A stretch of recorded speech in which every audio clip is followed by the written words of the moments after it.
आज यहाँ हम सब उपस्थित हैं, तो इस बात के लिए कि हम इंटरेस्टेड हैं कि हम किस तरह अपने समाज को आगे बढ़ाएं या हमें जो प्रावधान मिले हैं उसको हम किस तरह से लागू करें, ये इंटरेस्ट रखने वाले ही आज यहाँ हम सब उपस्थित हैं। तो इसलिए आप सबों को जोहार, स्वागत और धन्यवाद। तो सबसे पहले जैसा मैडम ने कहा कि मैं 5वीं अनुसूची में काम करती हूँ, तो आज जो हमारा पेशा महासभा है यहाँ पे, तो पेशा महासभा किस लिए है, पेशा क्या चीज है और 5वीं अनुसूची क्या चीज है। तो 5वीं अनुसूची जो है हमें भारत के संविधान में, सबसे पहली बात, भारत के संविधान में भारत के आदिवासियों को सबसे ज्यादा प्रावधान मिला हुआ है। ये बात हमको ध्यान में रखना चाहिए कि भारत के संविधान में भारत के आदिवासियों को सबसे ज्यादा प्रावधान दिया गया है। बावजूद आज ये आदिवासी समाज लगभग सबसे पिछड़ा हुआ है, तो ऐसा क्यों है, ये हमको विचार करने की आवश्यकता है। और प्रावधान में विशेष क्या है, सबसे बड़ी चीज है 5वीं अनुसूची जो हमारे भारत के संविधान के अनुच्छेद 244 अनुच्छेद में दिया हुआ है कि हम अपने क्षेत्र में अपना स्व शासन चला सकते हैं।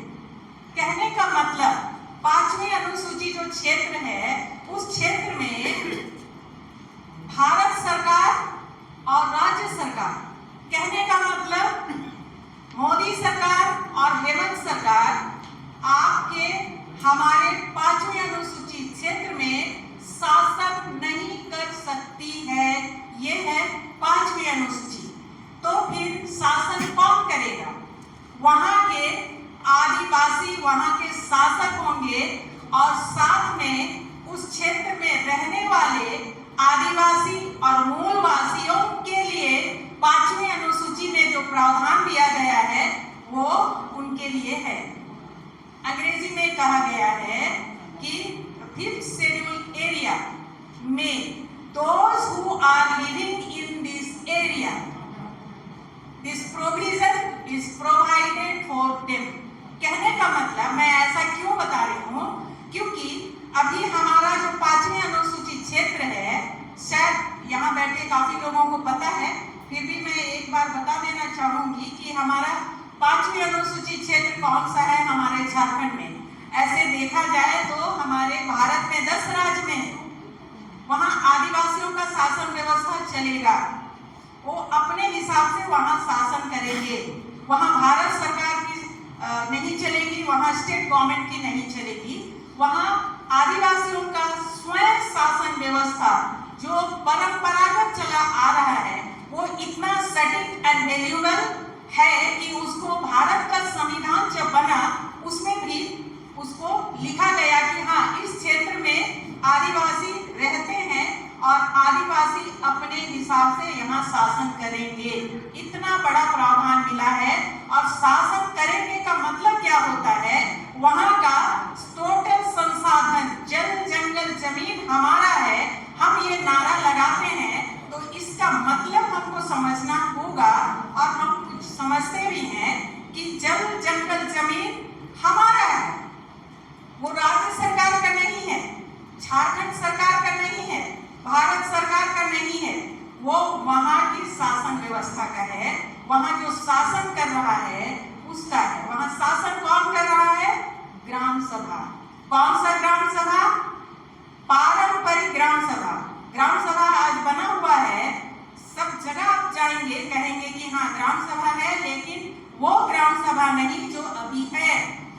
हमारा पारंपरिक ग्राम सभा वो वहाँ शासन करेगा और उसके बिना परमिशन के उस क्षेत्र में कोई भी प्रवेश नहीं कर सकता। मतलब राज्य सरकार के अधिकारी और राज्य सरकार, कहने का मतलब हेमंत सरकार आपके गांव में आपके बिना परमिशन के नहीं जा सकता है। आपके क्षेत्र में, आपके गांव में, आपके ग्राम सभा के परमिशन के बगैर मोदी सरकार, मिस्टर मोदी वहां पैर नहीं रख सकते हैं। ये भारत का संविधान में 5वीं अनुसूची में हमको ये प्रावधान दिया गया है, जिसको हम स्वयं शासन व्यवस्था कहते हैं।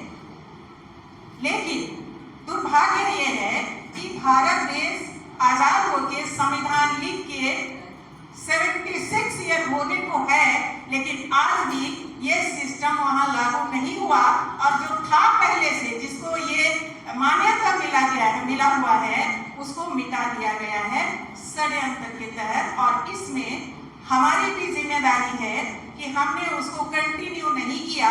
हमने अपना भरोसा हमारे चुनी हुई सरकार पर रखा, जो कि वहां का वो मालिक है ही नहीं, और हम उसको मालिक समझ बैठे हैं। ये हम सब लोगों की कुछ गलती तो है कि हमारा जो शासन व्यवस्था था उसको मान्यता दिया गया। हाँ, इस एरिया में भारत सरकार और झारखंड सरकार के हिसाब से नहीं, वहां के आदिवासी स्वशासन व्यवस्था, पारंपरिक व्यवस्था जो है शासन का, उसी हिसाब से वो लोग खुद चलाएंगे। ये बात लिखा गया है और ये प्रावधान हमको मिला है, लेकिन हम उस व्यवस्था को खुद आगे नहीं ले गए।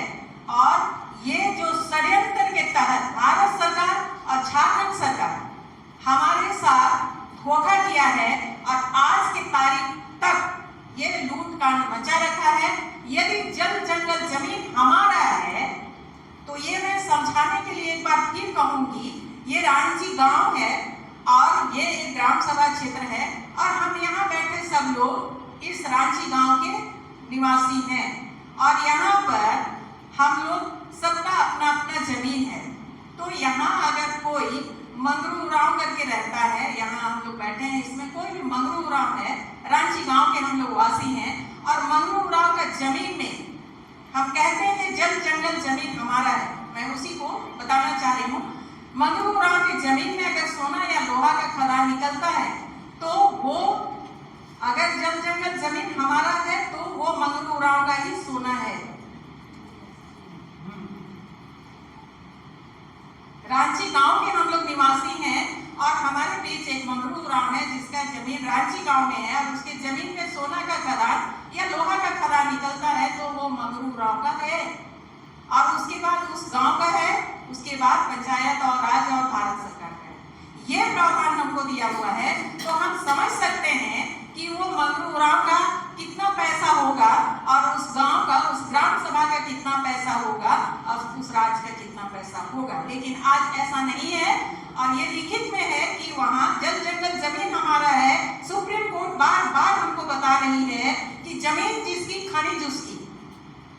ये सुप्रीम कोर्ट बार बार हमको बता रही है कि जमीन जिसकी खनिज उसकी। तो मंगरू उरांव की जमीन है, तो खनिज भी मंगरू उरांव की है। लेकिन आज ऐसा नहीं चल रहा है। आज कैसा चल रहा है? जमीन आपकी और खनिज सरकार की, ये चल रही है। और ये कहाँ लिखा है? ये कहीं नहीं लिखा है। ये सारा जुबानी चल रहा है, और हमारा लूटकांड मचा हुआ है। सरकार इस वक्त भी ट्रेन में अरबों का हमारा यहाँ से खनिज संपदा लूट कर ले जा रही है, और हम आवाज लगा रहे हैं जल जंगल जमीन हमारी है। लेकिन जल जंगल जमीन वो लूट रही है कौन? झारखंड सरकार और भारत सरकार, क्योंकि वही ले रही है ना। तो ये जो है जल जंगल जमीन हमारा है, तो ये जो खनिज, और उसी तरह अभी बालू और जो भी मिनरल है, मान लीजिए कि रांची गांव से एक नदी बह रहा है, उस नदी में जितना बालू है वो रांची गांव का है, और वो बालू आज कौन ले जा रहा है, बात करने की जरूरत नहीं है। रांची गांव वालों का तो नहीं हो रहा है। बात समझ में आ रही है? तो ये है हमारा 5वीं अनुसूची है, और उसी को लड़ाई को हम लड़ रहे हैं। लेकिन अभी हम लोग इसे पेशा महासभा के लिए बैठे हैं। तो पेशा क्या चीज है? अभी महायुद्ध पूरे झारखंड में लगा हुआ है कि पेशा कहीं चाहिए कहीं नहीं चाहिए, पेशा ऐसा है, बी पेशा है तो पेशा है, तो पता नहीं और कुछ बहुत सारी लड़ाइयाँ लगी हुई है। ये षड्यंत्र के तहत हम लोगों को कंफ्यूज करने के लिए, उसके बाद जो नॉन आदिवासी हैं उनको भी उस्काया जा रहा है कि आदिवासियों का शासन होगा तो आपको यहाँ से निकलना पड़ेगा। जी नहीं, ऐसे नहीं है। हमारे गांव में जो सदियों से जो हमारे गैर आदिवासी भाई हैं, वो क्यों जाएंगे? वो नहीं जाएंगे, लेकिन उनको उस्काया जा रहा है। और इस बीच में एक लड़ाई लगाया जा रहा है कि नहीं,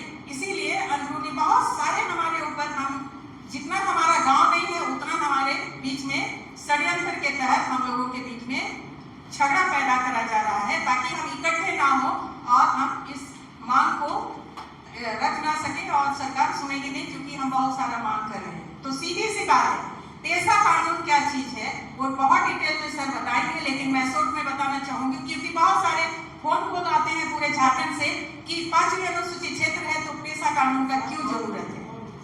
जब हमारा यहाँ शासन है तो पेशा कानून का क्यों जरूरत है? सही बात है, पेशा कानून का क्यों जरूरत है जब शासन लोकसभा में, विधानसभा सबसे ऊंचा ग्राम सभा, लेकिन आपका ग्राम सभा है कहाँ? अगर हमारा ग्राम सभा होता तो ये आने की जरूरत ही नहीं थी। झारखंड सरकार मानती है, झारखंड सरकार यही हेमंत सरकार झारखंड हाईकोर्ट को हलफनामा दिया हुआ है कि हाँ, मैं 13 जिला में शासन नहीं कर सकता हूँ और कर भी नहीं रहा हूँ। ये हेमंत सरकार ने झारखंड हाईकोर्ट को हलफनामा दिया है। तो फिर आप कर क्या रहे हैं 13 जिला में राज्य सरकार? तो ये सारा कुछ है। तो लेकिन पेशा कानून में हम आते हैं। पेशा कानून क्या चीज है? अगर यहाँ झारखंड सरकार और भारत सरकार एंट्री नहीं कर सकती है, बिल्कुल वो मेरे परमिशन के बगैर नहीं आ सकती है, तो क्या इंडिया पाकिस्तान की तरह हम बिल्कुल अलग हैं कि वो बिना परमिशन, बिना पासपोर्ट वीजा का नहीं आ सकती? जी नहीं, ऐसी बात नहीं है। हम भारत के देश के आदिवासी प्रथम नागरिक हैं, मालिक हैं, बिल्कुल यहाँ आ सकती है, लेकिन उसका कोई सिस्टम से आएगी। क्यों? हम ये तो नहीं कह सकते कि भारत सरकार का कोई योजना हमको नहीं चाहिए, क्योंकि भारत सरकार में जो पैसा जा रहा है, भारत देश हमारा है और हम देश के मालिक हैं, तो क्यों भारत सरकार से जो भी योजना आएगा हमारे क्षेत्र में नहीं चाहिए? बिल्कुल चाहिए, क्योंकि हमारे यहाँ से रेवेन्यू जा रहा है और देश हमारा है, तो चाहिए। झारखंड सरकार का जो कुछ भी हमारे लिए प्रावधान आएगा, वो जो मेरे को सूटेबल है वो हम लेंगे, जो वो थोपेगा वो नहीं, वो डिसीजन ग्राम सभा लेगा। लेकिन इस दोनों के बीच में कैसे बात होगा, कितना शासन कितना दूर तक वो आ सकता है, ये परमिशन हम कैसे देंगे, कितना दूर तक हमको 244 में अनुच्छेद में बोला गया है, इसका एक सिस्टम। हमारा गार्जियन जो है झारखंड का, मुख्यमंत्री नहीं, हमारा गवर्नर होता है और उसके ऊपर वहाँ राष्ट्रपति होते हैं। तो राष्ट्रपति साहब ने जो 96 में 23 पॉइंट्स दिए हुए हैं, 23 पॉइंट्स दिए हुए हैं, उस पॉइंट्स के आधार पर ही झारखंड सरकार, भारत सरकार और आपके ग्राम सभा के बीच में समन्वय रहेगा। शासन आपका रहेगा, आप जो परमिशन देंगे वही करेगा। जब जमीन छू नहीं सकता आपके गांव का, आपके क्षेत्र का, भारत सरकार और झारखंड सरकार आपके बिना परमिशन का छू नहीं सकता। एक पालू उठा नहीं सकता, एक सूखा पत्ता उठा नहीं सकता, एक कदम रख नहीं सकता। वो गलत है, वो असंवैधानिक होगा और वो बिल्कुल भी उसको परमिशन नहीं, आपके परमिशन के बगैर नहीं आ सकता। तो लेकिन वो भारत देश के नक्शा से बाहर नहीं है ना, तो किस तरह हमारे बीच में समन्वय रहेगा, वो राष्ट्रपति लिख कर दिए हैं और वही 23 पॉइंट्स को हम किस तरह से लिख कर दिया है, क्या दिया है, यही है पेशा कानून। तो इसलिए हम सबों की जिम्मेदारी बनती है कि हम सही से जाने, हम अपने अधिकार को जाने, हमारे कर्तव्य को जाने। हम इतना जानते हैं, देना होगा, लेके रहेंगे, ठीक बात है, देना होगा, दे भी देता है, ले लेते हैं, लड़के ले भी लेते हैं, संभाल नहीं पाते हैं। क्यों? कर्तव्य हमको मालूम नहीं है। तो हमको कर्तव्य मालूम नहीं है, जिसके लिए आज हमारा ग्राम सभा नहीं है। अगर आज हमारा ग्राम सभा होगा तो झारखंड सरकार मानती है कि हाँ, हम यहाँ शासन नहीं कर सकते, लेकिन ग्राम सभा नहीं है तो शासन कौन करेगा? कोई तो करेगा, नक्शा में हम हैं। तो इसीलिए झारखंड सरकार मानती है, तो हमको अपना स्वशासन व्यवस्था खड़ा करना पड़ेगा। और कैसे खड़ा करना पड़ेगा, ये सिस्टम हमारे राष्ट्रपति महोदय ने दिया हुआ है, वही है पेशा कानून। तो इसको हमको जानने की आवश्यकता है और हम इस वक्त ज्यादा कुछ नहीं बोलेंगे। इसके आगे डिटेल में हमारे कृष्ण सर और बहुत सारे हमारे अगुवागण हैं, वो हमें डिटेल में बताएंगे। और हमको ध्यान देना होगा, मैं आप सबसे ये रिक्वेस्ट करना चाहूंगी कि हमको कर्तव्य का पालन करना होगा, उसके बाद ही हो सकता है। चाहे कानून जितना दे दे, लेकिन कर्तव्य हमको करना पड़ेगा। कर्तव्य क्या है? हमको बराबर मीटिंग, एक संगठन से जुड़ के संगठित होकर रहना पड़ेगा और उसके बाद ही हम लड़ाई जीत सकते हैं। कोई अकेले के ज्ञान से ये कभी भी नहीं हो सकेगा। हो जाता तो आज तक हो गया होता। तो बहुत धन्यवाद आप सबों को, मेरी बातों को आप लोगों ने ध्यान से सुना, इसके लिए आप सबों को आभार, धन्यवाद, जोहार।